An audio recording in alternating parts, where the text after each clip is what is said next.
This is Rocky Collis, former minor league baseball player. Hi, this is Luke Collis. I'm a former pro arena football player. Co-founder and CEO of Mustard. I'm co-founder and COO of Mustard. And this is The Game Plan. Welcome back to The Game Plan, presented by Sport Techie. I'm Jay Kapoor, here with my trusted co-host, Tim Cott. Tim, how are you doing today? Doing well, Jay. How are you? I am good, Tim. This is the first one for us because this is our first episode with two guests on The Game Plan. Yeah, not just two guest episode, but two brothers. That's right, Tim. I know that you have plenty of brothers. Would you ever start a startup with any of your brothers? Yes, the perennial Cott brothers. Now I have three older brothers, so you're right about that. I think it depends which one. It also depends the idea that we'd be working on. But credit to Luke and Rocky Collis, who are our guests today, in that, they didn't just jump into working with one another. They both were on their own paths. And, they're not household names as it relates to being professional athletes. Luke had a career as a quarterback actually in the Arena Football League. And if you go way back, he backed up Colin Kaepernick at Nevada, which was a kind of a fun thing that we talked about, what that experience was like. And then for Rocky, he was drafted by the Seattle Mariners and kind of bounced around the minor league system. But that's an important point to the story because that's how he ended up meeting Dr. Tom House and mental performance coach Jason Goldsmith, who are the other co-founders in their company, Mustard. And beyond those names, right, who's Dr. Tom House? I mean, this is a guy who has worked on the mechanics of Drew Brees, of Nolan Ryan, Randy Johnson, and a few of those guys are even investors in the company. Jay, what's your take when you see a celebrity or athlete investor behind a company? Yeah, Tim, well, my pet peeve is whenever you see a funding announcement for a startup and it just has this laundry list of, 19 or 20 unrelated celebrities and athletes that are on there. And I tend to think that power of the PR ploy is starting to actually lose its power quite a bit. What I really liked about talking to the guys at Mustard is the ability to integrate those celebrity investors or those athlete investors into your business. So in this case, with somebody like a Drew Brees or Nolan Ryan, because they are disciples of the Tom House pitching and throwing method, it actually lends a lot of credence to the teachings that these guys are bringing into Mustard. And then I think with somebody like Mia Hamm, who's involved, in the board, and obviously we talked about how Rocky had gotten to know her during his time as a lawyer for the U.S. Women's National Team and how he was there through the foundation of Re-Inc., which, a season 1 episode, we had Meghan Klingenberg come on to talk about.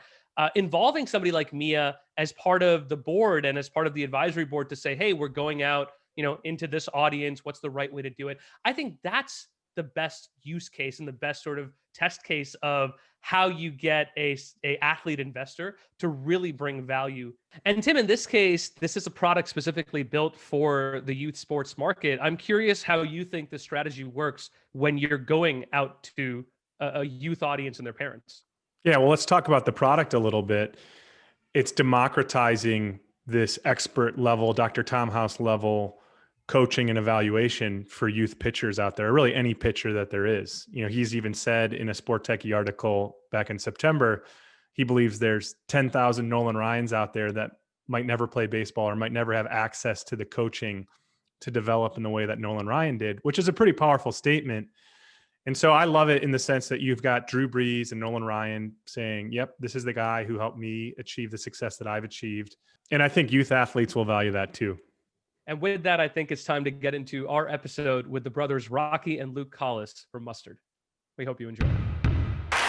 So we're excited to have Luke and Rocky Collis. Guys, we want to chat about the company that you're building, Mustard, but let's start a little bit with, the superhero origin story. Both of you guys had, your respective careers in your professional sports. Give us a sense of that journey and then how it brought you to founding this company together. Yeah, well, I guess I'll go first since I'm older and I have the less impressive athletic career. So I was a baseball player and I learned how to pitch. I was a pitcher. I learned how to pitch from the guy who's now our co-founder in this company, Tom House, without ever meeting him. I was reading his books and watching his VHS tapes. That's how old I am and that kind of thing. Pitched at Cornell and then pitched in the minor leagues a little bit, a very brief career before I ended up going to law school and eventually made my way into becoming an entrepreneur. And part of that is thanks to my brother, Luke. I'll let him tell his athletic career, which leads to us meeting Tom House and getting to start Mustard. Cool. Yeah. So I played football at University of Nevada, and I was a quarterback, and I was kind of stuck behind Kaepernick my career there. So I was like, okay, well, I'm never going to play here. So I ended up transferring to a small D3 school in LA, Occidental College, and really enjoyed my time there. Started playing arena football afterwards, and played arena football for 7 years. And there's some big benefits to playing arena football, and there's also some drawbacks. And I would say that's the money. Like you don't make the money that you do in the NFL. So, part of the benefit of that is you have to have other jobs. And so I really got to work substantively on campaigns, on political campaigns in the off season of every football season. And it was actually like such a blessing to be able to do that and get this substantive experience and really see how my athletic career tied into that, and how like what I was learning on the football field was actually transferable to something outside of it. And I would say that's probably instrumental in me being like, okay, maybe like this business thing could be something I can get involved in. Like, I wasn't as, nervous or tiptoeing around the edges to be like, no, let's dive head in. Yeah, and Rocky, before we got on the mic, we were chatting about how this is not your first entrepreneurial venture. I don't know if it's the same for you, Luke, but you were involved with the foundation of Re-Inc., which we had Megan Klingenberg on our show last season. So give us a sense of what got you excited about Re-Inc. and maybe some of the lessons that you're now taking into building this business. Yeah, absolutely. I mean, Re-Inc. is something I'm super proud of and have been honored to be involved in and excited with how well it's doing.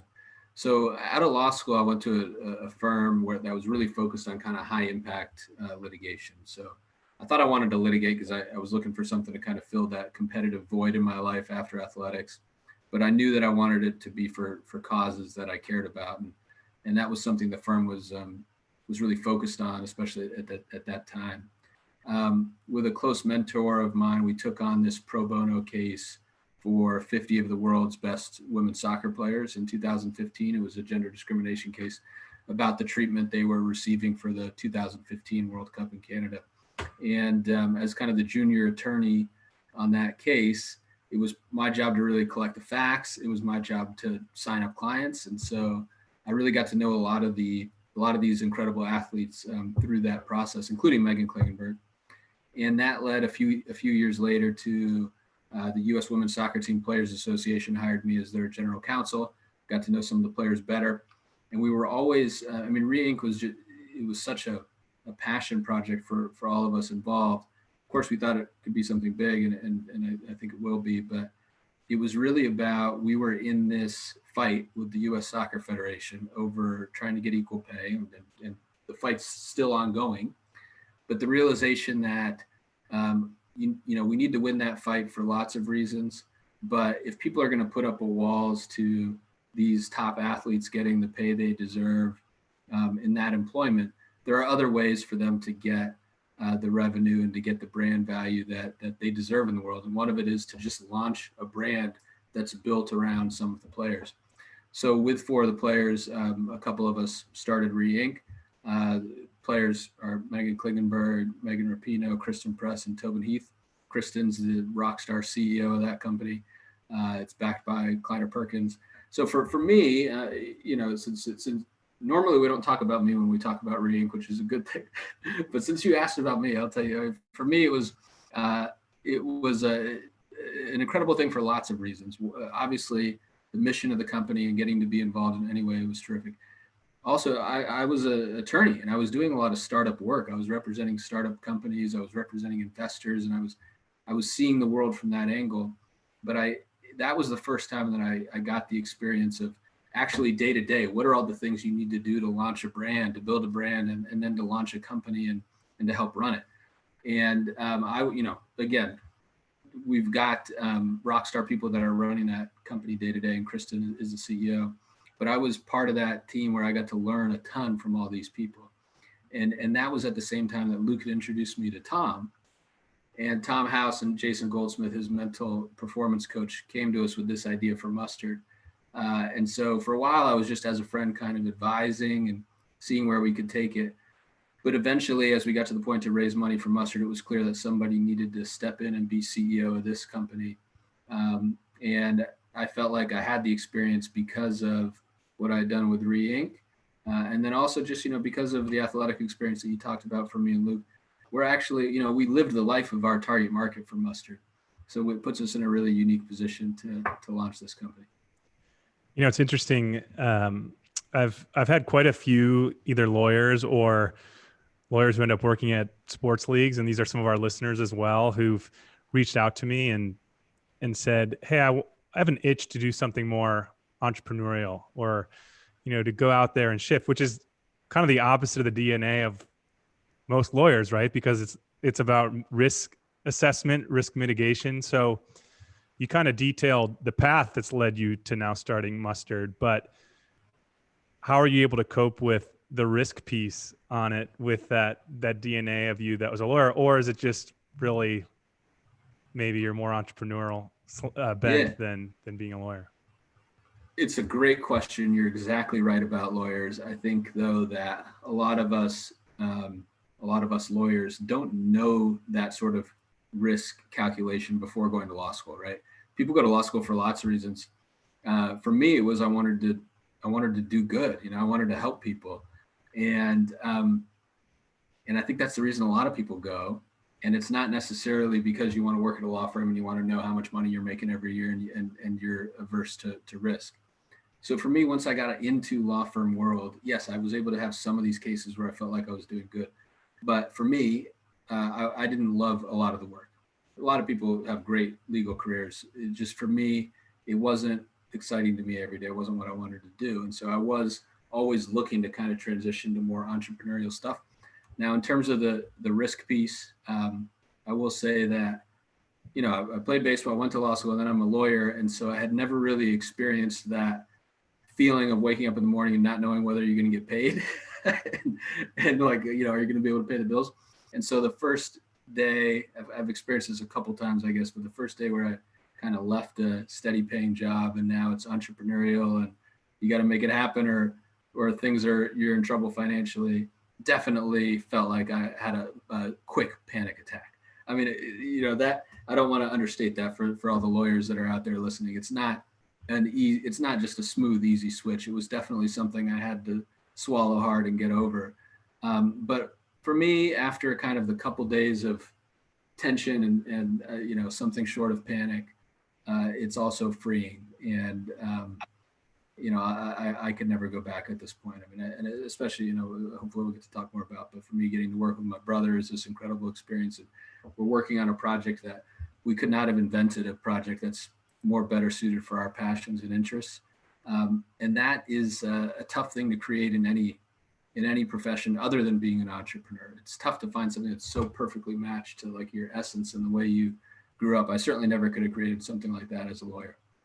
Yeah, let's dig in a bit more on working with your brother. So, and Luke, you can answer this maybe because we've heard Rocky's side of the story and how he came to meet Tom House. But from your perspective, what was the moment where you both decided, hey, I want to work on this together?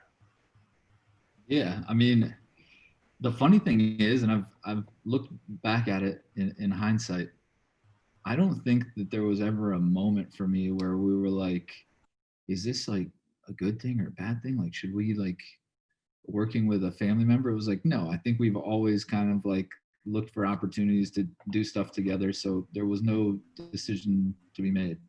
I think, I obviously had the relationship with Tom, and, when Tom had asked me like for an intro to Rocky, was like, yeah, this is great. This is terrific. And so then obviously like Rocky was then like, hey, I actually think these guys have something there. I was like, wow, yeah, I hope so. And this wasn't a place like of I'm going to be involved in some way. It was just like, that's awesome for you guys. And then it was kind of like, there might be something there for you too. And I'm like, even more awesome. This is great. So I think that was kind of the start of it from my perspective. And then, you know, as for now, I think everything's been going really smoothly, and, you know, it's been great. I feel like I've got a super open and upfront relationship with Rocky. So, you know, if someone's messing up, we can say it. If someone's doing great, well, maybe we don't say that as much, but no, I think it's been a great opportunity, a great relationship. So. Yeah, and for our listeners who don't know who Tom House is, tell us a little bit about Tom, and then how that's ultimately led to the idea that's become the company Mustard. Yeah, Tom, even for people that think they know who he is, I always try to give a little bit more color, because nobody knows all the important things about Tom, especially from a business perspective.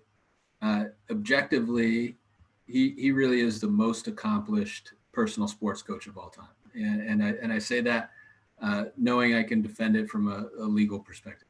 So Tom's the only person that I can find that has coached people in the actual mechanics of their sport. So in other words, he's not a trainer. He's not doing just exercises with people. He's teaching them their actual mechanics of their sport across multiple sports. And he's got Hall of Famers in every sport that he coaches. Okay. So he was a major league pitcher himself, dating back to, then he became Nolan Ryan's pitching coach. He was coach of the Texas Rangers when Nolan was there. And that's what I'm learning from him, reading. I mean, he's famous back then. I'm reading his books back then. Since then, I couldn't tell you how many major league pitchers he's coached, but he's probably got a dozen Hall of Famers that he's personally coached in pitching mechanics. He's credited with inventing modern pitching mechanics. Everybody who learns to pitch today is learning something that came from Tom House's brain.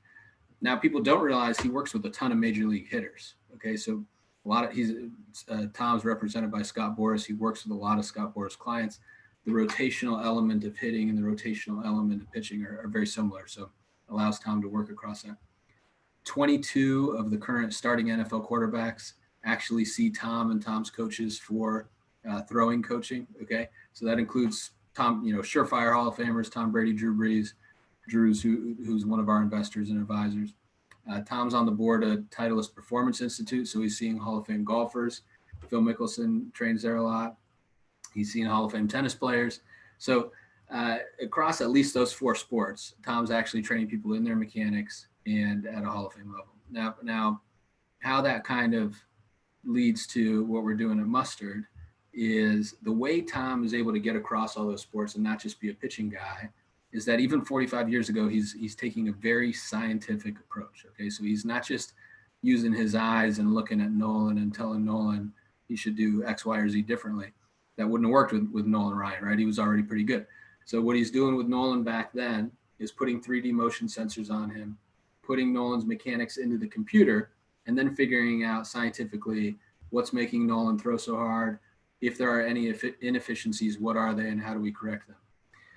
Now he's got model mechanics in the computer, and he's basically able to follow that same process for these other sports, figure out what the model mechanics are, and then figure out what are the teachables in order to get people closer to that model. By the way, this is, we've had Drew Brees actually explain this process a few times, and it's like way better when he says it, but I'm doing my best. So Drew would tell you that, when he goes to see Tom, the first thing that happens is Tom takes him through this physical screen process, and, they're checking for muscle imbalances, inflexibilities, things that have changed over time as they've worked together a long time. Then they'll do the mechanics piece, 3D motion sensors. Mechanics and the results of the physical screen go into the computer for analysis. Out from the computer, without Tom's help, comes Drew's training program. Now, it's not his full training program, but it's everything he's doing mechanically, everything he's doing functional strength. It comes out of the computer based on Tom's algorithms that he's developed over these 45 years. So that was what really gave rise to Tom and Jason's initial idea for this. Was this whole thing is automated. For the elite guys that are paying 15 grand a weekend, it doesn't seem, they want to see Tom there, but it doesn't seem like Tom needs to be there as much as he is. So can't we, the motion sensors are expensive. but iPhones are getting pretty good. So can't we figure out a way to just do that whole thing through the iPhone? So that's what we hired people to do initially.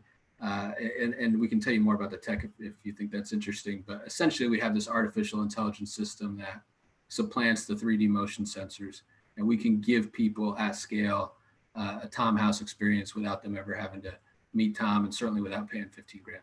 Yeah, no, I think it's fascinating, the idea of productizing one man's knowledge into a product. And especially, I think, as you said, as markerless motion capture has gotten better, and especially for individual, right? Like, I've seen it's harder when you're doing markerless motion capture and you have two people and they run into each other, and where does somebody's hand end and the other one? But if you've just got one person in the frame that's pitching, help me understand, as let's say a prospective customer, I'm an up and coming pitcher in high school, or I'm the parent of an up and coming pitcher in high school. What am I seeing in the app, and what's the feedback that I'm getting in real time from the AI that's helping me correct my motion? Yeah. So I actually love the way you framed it about like two people and we'll get to that. But when someone gets the app in their hands, we really want it to be a super simple experience. So you take a video or upload a video of a pitch. For right now, it's just you either take the front view of the pitch or the side view of the pitch. Eventually, it'll be 360, like basically from wherever. And even now, a lot of people like to, put the phone down on the ground on a water bottle or something and just record. So you take the pitch and then you upload it, and 30 seconds later, you get back an analysis of that pitch. So it'll give you the key frames that Tom really cares about, where he would do an analysis, which is max leg lift, foot strike, and ball release. And then it gives you some key variables that Tom does his analysis off of. So for Tom, there's 11 key variables. You'll get your timing metrics. So that's timing from max leg lift to foot strike. You'll get your balance. So that really is, what's your head doing at release? Is it way over here? Is it, pretty straight on? You'll get the length of your stride. It's stuff like this, and it's a lot of stuff that it is not that there's not much conflict in the space about it. People usually agree on this type of stuff. So you get that full analysis, and then based off of that, let's say that you failed the timing metric. If you failed the timing metric, you'll get drills specific to timing to fix that.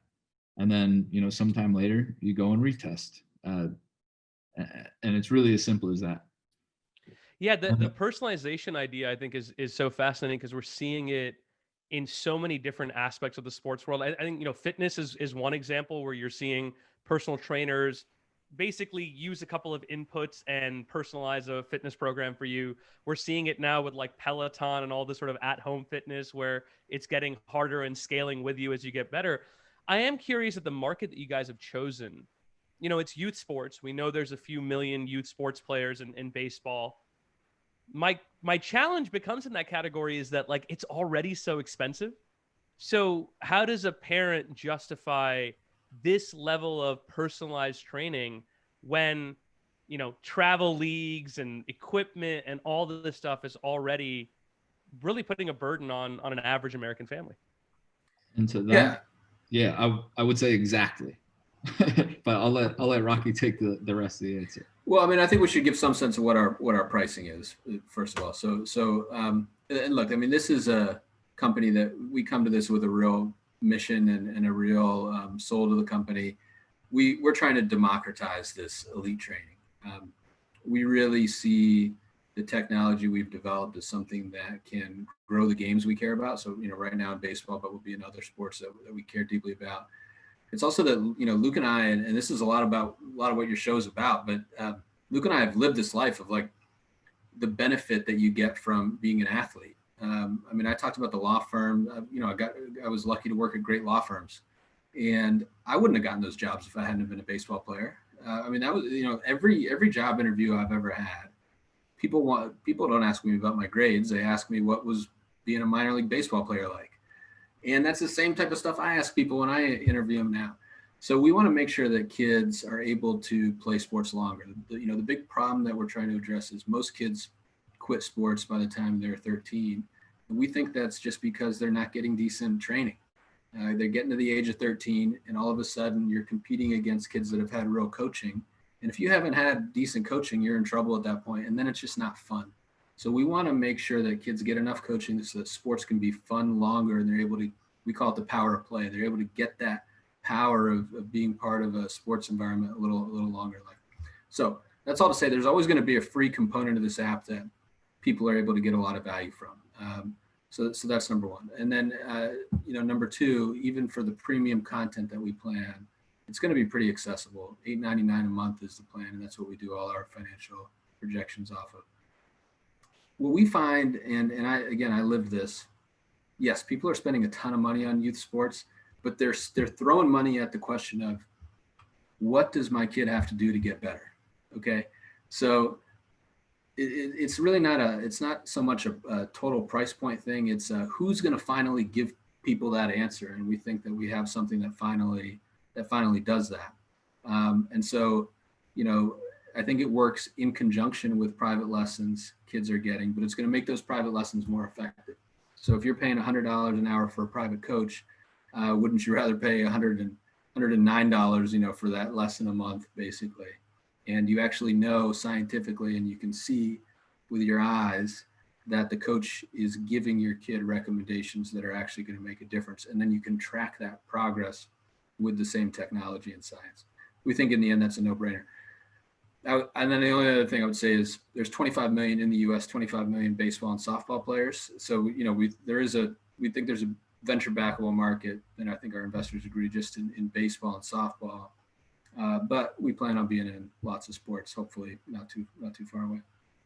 Yeah, we have a lot of entrepreneurs that are listeners of the game plan. And I think they'd be interested from a product standpoint, how you guys are prioritizing going really deep on, let's say, baseball, and let's create the absolute best pitching feedback product versus let's expand to other sports so this can be as accessible to as many athletes as possible. How are you guys weighing those two? Because certainly you don't have unlimited resources, and you do have to think about the value the product's driving. Yeah. Basically, the way we think about that is the round that we've raised so far is directed at baseball. And by the time that, so early next year, we'll have let people in off the wait list. We'll drop the first pitching product generally to the public. We'll start to hopefully show some data and traction with that product. That product's what's going to lead us into the next round. It may be that before we raise the next round, we've started to do something in other sports, started to develop something so that we're able to kind of tell that story. But, obviously for the entrepreneurs that are listening, everybody knows it's about the data that we capture before the next round, and it's about what the next round looks like.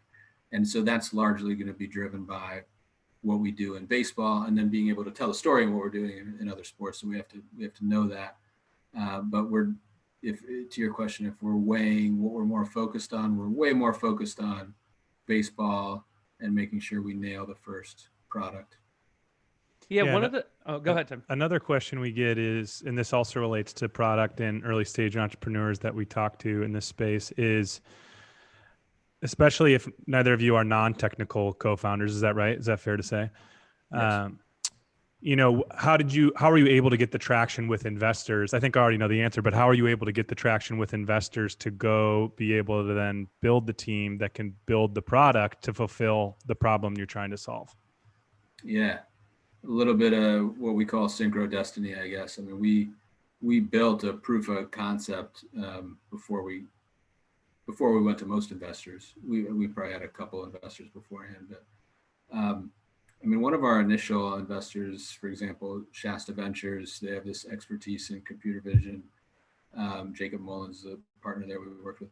Jacob was I know Jacob from previous work. He was my first call when I heard this idea from Tom and Jason.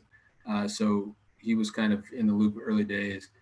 We took it to a friend of mine, a college teammate of mine who works in Major League Baseball. And then we ended up meeting these engineers who had the perfect experience, and they were kind of free agents because they worked at ML BAM, which had been sold to Disney. So we kind of, brought those guys in before there was really a company even, and they built out this proof of concept. I should say that one of the advantages we have from Tom, it's not just the brand building and the teaching, it's also that he's got this 45-year database, okay? It's a massive database of the way athletes move. And that's what to build a true AI system like ours, that's what you need. And so for people that understand that technology, like a lot of our early investors, we were coming, we had a proof of concept, and we were coming with a massive advantage both on the brand side and on the tech side. So, for Luke and I mean, we had to raise the money before we could both do this full time. But we were able to kind of put together the tech team in order to do that. It's funny, somebody asked me once, well, what's harder, being an athlete or being an entrepreneur? And I said, being an athlete is way harder, because if you're an entrepreneur, you can just hire people that fill your gaps. Like, I couldn't just hire somebody to throw harder for me, or like to throw my changeups for me. I always had a bad changeup. But yeah, neither Luke or I we don't have tech backgrounds, but we could go out and tell the story and hire people to fill those gaps, or at least at that stage, I would say partner with people. But we were able to find kind of the best people to do that. Yeah, one of my favorite concepts around as we as investors evaluate startups is this idea of earned secrets. And when you were talking about Tom's sort of 45-year database, it's one of those things where you're thinking, what makes this entrepreneur unique? And when you look at your team and you say, okay, there's probably people out there that also have these databases, but like 45 years is a long time, right? So that's, I think, a really interesting selling point. And Tim, that was definitely a question that I always have with folks that aren't necessarily technical, don't come from the AI background itself. It's like, what's the earned secret? My, I guess, question from taking that expansion idea then is saying, okay, you've got the earned secrets in this category. We've seen other, not to say competitive products, but other coaching products that are out there that purport to do film analysis, that purport to do, our friends at Shot Tracker doing wearables that can track your arc and your angles. How do you guys look at your earned secrets and your positioning within that broader marketplace and say, here's what we know we do really well as compared to some of the other guys? Yeah, maybe I'll go first, Luke, and then you can add on. One thing is we haven't talked about the mental side at all, but our other co-founder and a guy who works closely with Tom is Jason Goldsmith. He's a mental performance coach, works with a lot of Tom's athletes, but works with golfers a lot. Took 2 golfers to be ranked #1 in the world, so he's got his own kind of he's renowned in his own right. I always say that Tom and Jason, when they work together, it seems like they do a lot of different things because they coach in so many different sports, but basically they do one thing, which is they get people better at whatever it is the person cares about. And I think that that's kind of the brand ethos that we take across different sports. I think that the technology is really, for all the types of companies and apps that you mentioned, current technology is totally changing the game. It's just a moment right now where all that stuff is going to change, because you don't need sensors anymore for a lot of this work. And I think that there's a huge portion of all of our target market that isn't going to go and figure out how to use a sensor. And it's, if you think about the pyramid of sports, it's probably the bigger slice of the market that doesn't want to do that, right? Like, it's more elite athletes at the top of the pyramid that are willing to go out and set up a sensor and pay for it and figure out how to use it. People at the bottom of the pyramid that are deciding whether they're going to continue playing at 13, it's got to be really easy for them, right? I mean, they got to be able to whip out their phone, and the videos got to be just like second nature. It can't be something they're spending a ton of time figuring it out, or a lot of them aren't going to do it. So that's what I think we've been able to create. I don't think that it's like anything else that's out there now. And I say that as somebody who, can still go and pretend to throw a baseball and understand what some of this technology does. So I just think the brand value that we have across sports, plus the changes in the tech and the advantages that we have in those changes in the tech, it's a different market than has really existed before for similar companies. One thing I might add is, every company starts with a problem statement, and I feel like we came at the problem from a totally different way. So, anybody in the space usually comes at the problem, well, who can we make money off of? And the way that you do that currently is through coaches. And I think that, for us, especially with a mission focused on democratizing this elite coaching, it's really, okay, how do we access the most players and how do we get this into their hands? And so that led us to developing the technology in a certain way, so that, it didn't need to be in a lab atmosphere where you're taking videos. You don't need sensors to take videos or to, get feedback. And so in that way, it's actually pretty unique what we've built. So I think that might be a broader lesson of just, well, maybe you're trying to achieve the same or fix the same problem as somebody else, but, approaching it in a different way or just thinking about it in a different way could be helpful. Yeah, it's an interesting paradox in a way, because on the one hand, what I hear you saying is the problems to be solved or the things that need to be changed aren't really that much. Like small tweaks can make a huge difference, especially at the base of the pyramid that you guys are trying to target.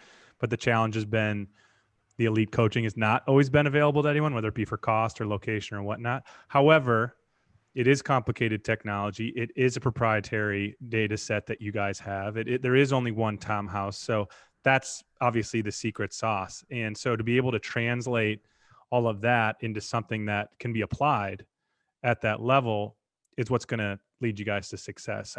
I want to touch on something in a similar vein, which I think gets overlooked a lot. Having worked with the Dodgers, leading the Global Sports Venture Studio, they had a huge focus on youth sports. We would see tons and tons of companies focused on that. But it was interesting to me that so often brand and end user was kind of an afterthought, meaning like so many of these companies had a problem they were attacking, but they actually forgot about the kids or the athletes. They weren't thinking about the athletes and what resonates with them. So it's one thing if the product solved a problem, which clearly Mustard is doing.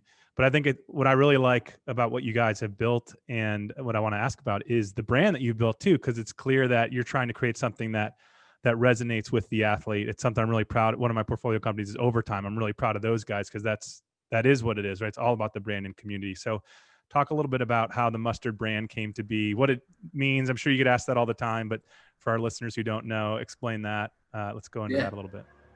We always figure that for tech companies, the tech eventually gets commoditized. And so we always put a huge emphasis on building the brand for our company. In our industry, we figure as the tech gets commoditized, the winner is going to be the brand that people trust to actually improve. And so really that's what we thought was one of the key advantages of doing this with Tom House and being able to build a brand around him. Again, in our view, kind of indisputably the person who's the most successful individual sports coach of all time. But maybe more importantly, his experience in doing that.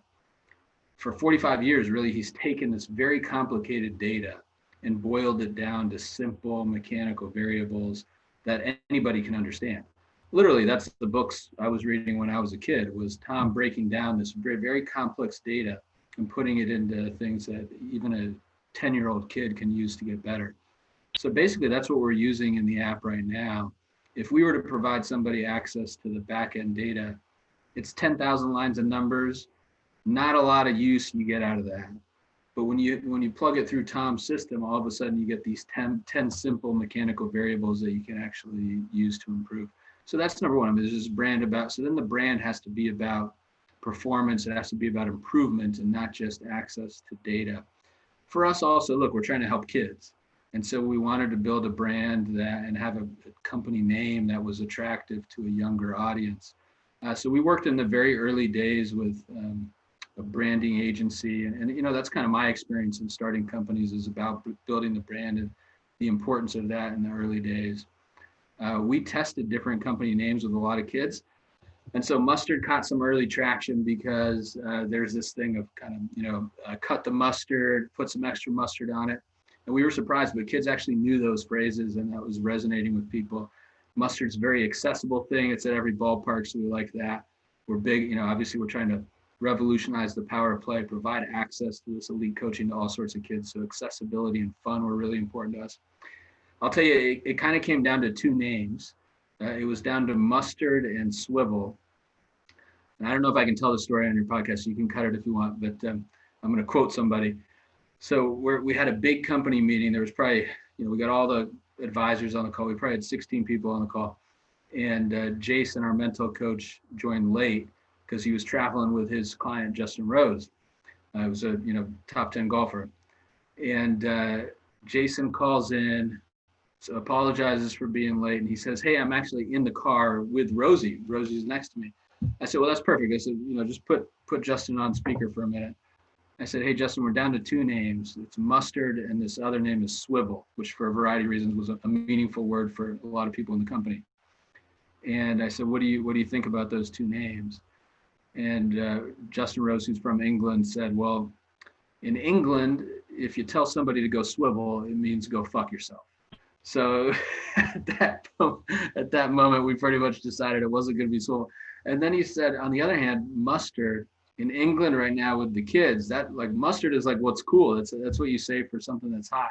So I could really see myself telling people to download the Mustard app. So Justin Rose basically settled it for us. So let it be known, listeners, that the power of user research is never dead, even if it's just testing out your name. I think it's an important point to make, which is you guys together, experts though you are, aren't the end user that's going to be using it every day, right? So the value of actually going, especially at this early stage when you guys are coming out of beta soon and making the app accessible, it's great to go and get that testing. I guess my follow on from that, and maybe Luke, you can give us some context on this, what does success look like? You guys come out of beta, you've got X numbers of users using it. What should a user expect to see, 7, 30, 90, however many days into using this in succession? What does success look like? Yeah, I mean, I think that's something that Tom would definitely define very early on in the formation of the company. But, a lot of programs really are focused on getting people to throw harder, right? And like throw as hard as you can, and that's all that matters. And the thing is that's really not where Tom's teachings come from. Tom's teachings, of course, have that as a part of it, but we also know how important it is to stay healthy. And we also know that throwing hard is not just a function of mechanics. It's also a function of functional strength. And so I think that, and then also if you want to perform well in games, you need to be pretty good mentally. So I think part of what Rocky was talking about earlier was that, all these things kind of come together. They sound disparate. They sound like they're different. They're really not. It's all part of cultivating a better athlete. And so I think, really for us, success looks like getting this in the hands of athletes so that they can become their best self. And that's what we're focused on. If you're looking for a number of users to get to or something like that, we could go over those. But really at the end of the day, the most important part is that we're getting these teachings in the hands of athletes so that they can be their best self. No, that's great. I love that. And one of my favorite things from actually the Sport Techie article that covered you guys' launch was a quote from Tom about how there could be 10,000 Nolan Ryans out there. And so it's not even just about creating a better athlete, but really a better baseball player. And it's like, well, what's the difference? You look at a guy like Trevor Bauer, who just won the Cy Young, and he self-proclaims as not being the best athlete on the field. But it's because, and he's got a whole bunch of unconventional things we don't have to get into, but so it's pretty special that you guys are unlocking that opportunity. Speaking of some of the best athletes on the field that you guys have, I was looking at the roster of investors. I mean, beyond the Shasta Ventures and the sort of traditional VCs, you guys have an all-star roster of folks from every different sport. I mean, give us a little bit of context of what it's like to get folks like that on board as an investor, and where do you hope that your pro athlete investors are going to be able to, create some mustard for you, if I'm using that correctly. Yeah, really important for us because, again, we're trying to be this brand that's about actually being able to improve, learning from people. And so having these people that have reached the pinnacle of their sport and are involved in delivering some of our teachings, but are also signing off on Tom's teachings is really important. So Nolan and Drew, people that have actually trained with Tom, I think it's critical. It's critical for us that they're involved. And they actually, both of them actually weigh in on product issues, which is huge for us. I kind of get trained by my business advisor, Steve Nelson. So Steve was a co-founder and launch CEO of Carbon 3D, the largest 3D printing company in the world. And he always preaches to me, you want to be declared the winner of the race before it starts. And part of that is, who do you have in as advisors and investors? And so that's the other piece of what we were really trying to do with our advisory board, is make it clear that this is a company that the best of the best have signed off on in terms of being able to help people improve. So we were lucky in that we had direct access to a lot of these people. We weren't having to create connections from scratch. So we should preface it with that, because these are people that have worked with Tom. For Mia, I've known her from previous work a little bit. And so we had a lot of connections. And the other elite coaches, everybody was one step removed. It wasn't like we were cold calling people. But I would say that I think we had a good process to get people involved. And it wasn't just, calling and asking for money. Obviously they get a lot of that. And frankly, we didn't need money from them, which I think was an advantage. Really, we wanted their involvement. And so from the early days, these were people whose brains we were picking. We were taking them to lunch. We were showing them early samples of the product. We were talking them through different business plans, and just, really getting a lot of value out of them, sharing some ideas with us.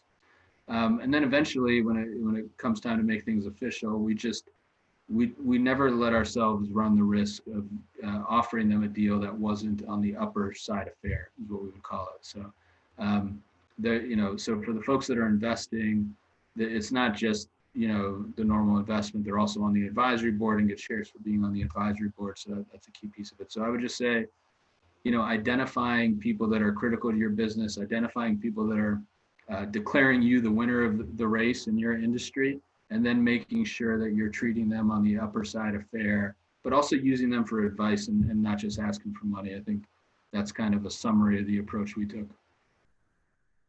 It's a great question. I got to think about it for a second. We only ask great questions on the game plan, man. I've noticed. I mean, gosh, you learn so much coming into a new atmosphere. And I definitely try to every day just about reflect on okay, what did I learn today? What can we do better? And it's actually something I really got from Tom. At the end of every lecture, Tom will be like, okay, what's one new thing you learned today? And then, you go through your session or whatever and be like, okay, what's one new thing you learned from that today? But, I guess I come back to the transferable skill thing. And I mean, it is kind of just a case of not doubting yourself. And, I think athletes a lot of times, especially in arena football, where, guys they don't have the capital that guys in the NFL would have. So it's, you don't have that leg up. You can't just go straight into the world of investing or something. But, a lot of guys are like, okay, I don't know exactly what I'm going to do after I'm done playing. Seems like, I got to do something in football because those are the skills I have. And it's not the case. It's really not the case. I do strongly believe in a world where there's expertise, and expertise is really, really important. But I also think that there's space for generalists and space for someone that has general experience to, begin to learn expertise and begin to learn other avenues. Luke, I love that answer. Although I was thinking that maybe you're going to say something about not beating yourself up for getting past that Kaepernick guy on the depth chart at Nevada. Hey, this guy's pretty good, right? Yeah, I don't think I was ever beating myself up about that one. Yeah. What about you, Rocky? Yeah. So thinking about advice to a young athlete, so my younger self and other young athletes out there. First, I would say you never know where people are going to end up. And I can't tell you how many former teammates of mine I have that are business partners of mine now, that are investors in our company, investors in another company I've started. So, just treat people nicely, stay in touch with people, try to help people when you can, even if you don't necessarily, know why. I mean, you shouldn't need a reason to. And I would just say, you don't know where people are going to end up. So keep that in mind. I guess I get the question a lot from young athletes now, and I know I would have done this a little bit differently if I had the chance, which is, people are always worried about the next step, what comes after athletics. And I think I would actually give advice that's a little bit different than the conventional wisdom out there. The conventional wisdom is always make sure you're preparing for what's next and doing all sorts of things and not putting, all your eggs in the basket of athletics. I would say focus, if you have a serious shot to play athletics at the next level, whatever that next level is for you, be 110% focused on athletics and take that as far as you can, because taking athletics a little bit further is going to help you in your business career. The early jobs I got out of law school, I don't get those jobs if I hadn't been a professional baseball player. That's just the fact. The firms that were offering me jobs, the only interview questions were about my baseball career. That's the truth. And that's what people want to talk about. But it's also because I think people know that there's some character building that comes with playing athletics at a high level. And so don't discount the value of that. But while you're playing, trust in the fact that you're observing a lot of things that are helping you learn and prepare for the next phase of your career. So you don't have to be taking extra classes and reading all sorts of stuff that's specifically preparing you for the next phase or plotting out exactly what the next phase is going to be. You're meeting lots of business people, you're talking to people, and you can just observe, log things away, and those learnings are going to come back to you when you're ready for them. That's been my experience. So I would just have some faith in that and focus on first things first. I guess the last thing is, and this is maybe advice that's relevant to business developing, but also to athletics. Something I learned just recently. We're lucky in this company to have all these great advisors that we talked about a little bit. And I learned a lot from Tom and from Jason. One advisor in particular, Anson Dorrance. So he's the winningest soccer coach of all time. He's a women's soccer coach at UNC. I literally think he's won the national championship a majority of years he's been at UNC. I think he's got 23 national championships. I think the next closest is 2 or 3. So he's doing well. Anson, we've gotten some great advice from over the past year. One thing that really stuck with me recently is he talked about, he tries to get his players to have what he says, a personal narrative that's closer to the truth. And what he means by that is every person develops a personal narrative about who they are, about what they do well, what they don't do well. But most people develop that personal narrative in order to protect themselves, okay?